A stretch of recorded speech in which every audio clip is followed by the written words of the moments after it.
Welcome to the 11-part video series introducing you to the latest version of Barcode of Life data systems, BOLDv5. This video is an overview of the design of BOLDv5. BOLDv5 is actually no longer one platform, but a collection of platforms or a collection of applications, all independent, allowing for each one to solve a very specific problem as opposed to being a monolith.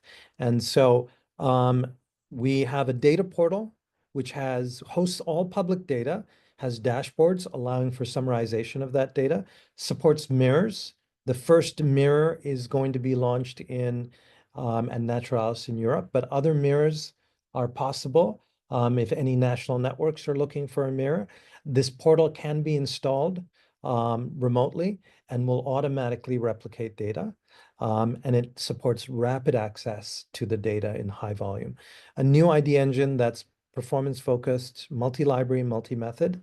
Media storage, because Bold has now become a massive media storage database. It has the largest collection of the most diverse insect images on the planet. The workbench still critical and remains a core part of this set.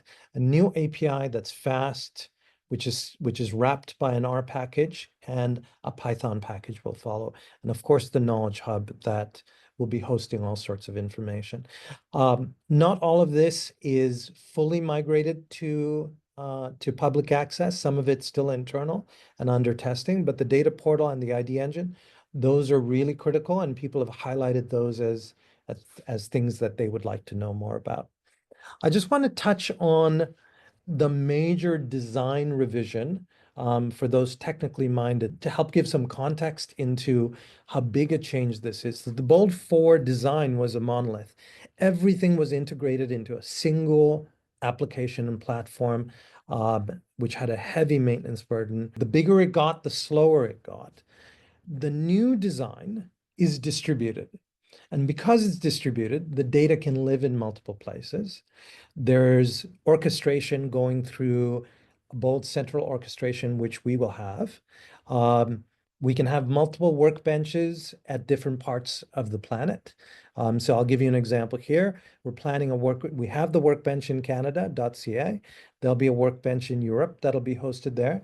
Anyone can choose to use one or the other, but those are separate databases for targeted, one project should live in one of these, but when published, and all that data and stats goes into both central orchestration, where bins can be generated and data can flow to public data portals. So each one of these can be installed on different places as needed.